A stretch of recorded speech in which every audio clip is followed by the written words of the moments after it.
হয়, অসম তথা অসমৰ কোকৰাঝাৰত আহিব দেশৰ প্ৰতি ৰক্ষা মন্ত্ৰী ৰাজনাথ সিং অহা 14 মাৰ্চত আৰু নিৰ্বাচনী বিষয়ক লৈ আচলতে কোকৰাঝাৰত উপস্থিত হ'ব আৰু এই গোটেই কথাখিনি মই জানিবলৈ চেষ্টা কৰিম। এই মুহূৰ্তত মোৰ লগত আছে বিজেপি নেতা তথা BTCৰ স্বাস্থ্য বিভাগৰ কাৰ্যবাহী সদস্য অৰূপ কুমাৰ দে।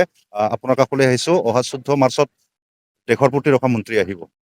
হয়, অহা 14 মাৰ্চ আমাৰ কোকৰাঝাৰ জিলাত মাননীয় কেন্দ্ৰীয় মন্ত্ৰী ৰাজনাথ সিং ডাঙৰীয়া আহি পাব আৰু আপোনালোকে জানে যেহেতু লোকসভা নিৰ্বাচন সমাগত সেইকাৰণে বিভিন্ন জিলাত ৰাজ্যৰ বিভিন্ন কেইটা যি আমাৰ লোকসভা সমষ্টি প্ৰত্যেকটা সমষ্টিত কেন্দ্ৰীয় মন্ত্ৰীসকল পদাৰ্পণ কৰি আছে। তাৰ লগত কেন্দ্ৰ কৰি অহা 14 মাৰ্চ কোকৰাঝাৰত ডাঙৰ এক আপোনাৰ পাৰ্টিৰ কৰ্মশালা হ'ব বিজেপি দলৰ। তো তাতে আমাৰ মাননীয় সভাপতি ভৱেশ কলিতা ডাঙৰীয়া উপস্থিত থাকিব আৰু মই ভাবোঁ যে যি কৰ্মশালা হ'ব সেই কৰ্মশালাৰ মাধ্যমত অহা দিনত যি আমাৰ জয় যাত্ৰাৰ যি আমাৰ যুদ্ধ এই যুদ্ধত আমি জয়ী হ'ম। সেইকাৰণে আহি আছোঁ। এইটো আমাৰ গ্ৰীণফিল্ডত হ'ব।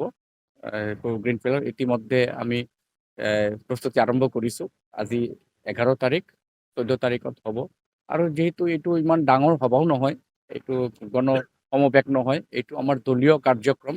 দলীয় কাৰ্যকৰ্তাসকলৰ উপস্থিতিত আমাৰ কেন্দ্ৰীয় মন্ত্ৰী তেখেতে এটা ইণ্টাৰেকশ্যন মানে বাৰ্তালাপ কৰিব, সকলোৰে লগত মত বিনিময় কৰিব যে বিজেপি দলৰ সাংগঠনিক ভেটিটো কেনেকুৱা। আৰু আপোনালোকে জানে অহা দিনত যিহেতু মিত্ৰ গোষ্ঠী BJP আৰু UPPL মিত্ৰ দলৰ প্ৰাৰ্থী ইয়াতে প্ৰতিদ্বন্দ্বিতা কৰিব, এইকাৰণে UPPLৰ কিছুমান মানুহ মানে কাৰ্যকৰ্তা মানে বিশেষ পদত থকা কাৰ্যকৰ্তা বা বিজেপি দলৰ কাৰ্যকৰ্তা এইসকল ব্যক্তিসকলৰ লগত মিলিত হ'ব। কোকৰাঝাৰ সমষ্টিটো এইটো ইতিমধ্যে প্ৰায় ধৰক নিশ্চিত হৈ উঠিছে যে কোকৰাঝাৰ লোকসভা সমষ্টিৰ পৰা UPPLৰ প্ৰাৰ্থী প্ৰতিদ্বন্দ্বিতা কৰিব। বিজেপিৰ মিত্ৰজোঁটৰ প্ৰাৰ্থী বিজেপি দল সহযোগ কৰিব। আমি আমাৰ দলৰ ফালৰ পৰা যথেষ্ট সহায় সহযোগ কৰিম আৰু আমি জিকিম, এইটো দৃঢ় বিশ্বাস। আৰু আপোনালোকে জানে যে আমাৰ মুখ্যমন্ত্ৰী হিমন্ত বিশ্ব শৰ্মা ডাঙৰীয়াৰ তেখেতে ইতিমধ্যেই কৈছে যে 12টা চিট আমি জিকিম আৰু এই 12টাৰ ভিতৰত আমাৰ কোকৰাঝাৰটো আছে। সেইকাৰণে যেনে তেনে কোকৰাঝাৰটো আমি জিকিমেই আৰু বেছি সংখ্যক ভোট লৈ পেলাই আমি জিকিম। NDAৰ দখলত আহিব। এই প্ৰাৰ্থী কি হ'ব? NDAৰ প্ৰাৰ্থী হ'ব, NDAৰ কেণ্ডিডেট হ'ব। ইয়াতে UPPLৰ প্ৰাৰ্থী নহয়, বিজেপিৰ দলৰ প্ৰাৰ্থী নহয়, NDA কেণ্ডিডেট। মোদীজী ডাঙৰীয়াৰ প্ৰধানমন্ত্ৰী বনোৱাৰ স্বাৰ্থত এই প্ৰাৰ্থী। এবাৰ NDA কাৰ লগত মূল প্ৰতিদ্বন্দ্বিতা হ'ব বা মূল যুঁজ হ'ব? কাৰণ BPF খেলিব, GSP খেলিব, কংগ্ৰেছে খেলিব। হয়, আপোনালোকৰ মূল যুঁজটো NDA কাৰ লগত হ'ব?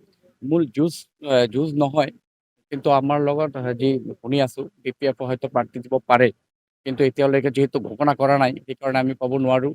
আৰু GSP যে আমাৰ হীৰা কৰণীয়া যি প্ৰাক্তন সাংসদ তেখেতো এতিয়ালৈকে ঘোষণা হোৱা নাই, যাৰ কাৰণে আমি ক'ব নোৱাৰোঁ। কিন্তু যুঁজ কাৰো লগত নহয়, মিত্ৰ গোষ্ঠীৰ প্ৰাৰ্থী হিচাপে মানুহে মোদীজীক চাই আছে আৰু যিমান প্ৰকল্প যিমান উন্নয়ন BTR অসম জুৰি হৈ আছে। যোৱা দুদিনমান আগতে মাননীয় প্ৰধানমন্ত্ৰী আহি কাজিৰঙা ভ্ৰমণ কৰি গ'ল। দুদিন মূৰে মূৰে মাননীয় প্ৰধানমন্ত্ৰী আহি আছে, আমাৰ অসমত ভ্ৰমণ কৰি আছে আৰু বিভিন্ন প্ৰকল্পৰে হাজাৰ হাজাৰ কোটি টকা দি পেলাই আমাক অসমখন আগবঢ়াই লৈ গৈ আছে। সেইকাৰণে মানুহে উন্নয়নৰ দিশ চাইছে, উন্নয়নৰ মুখ চাইছে। সেইকাৰণে মোদীজী ডাঙৰীয়াক চাই পেলাই মানুহে ভোট কাষ্টিং কৰিব। আৰু মই ভাবোঁ যে যুঁজ কাৰো লগত নহয়, যোনেই প্ৰাৰ্থী আহক মোদীজীৰ ক্ষেত্ৰত এই সমষ্টি 1 নম্বৰ লোক সমষ্টি মানে বেছি সংখ্যক ভোট লৈ জয়যুক্ত হ'ব।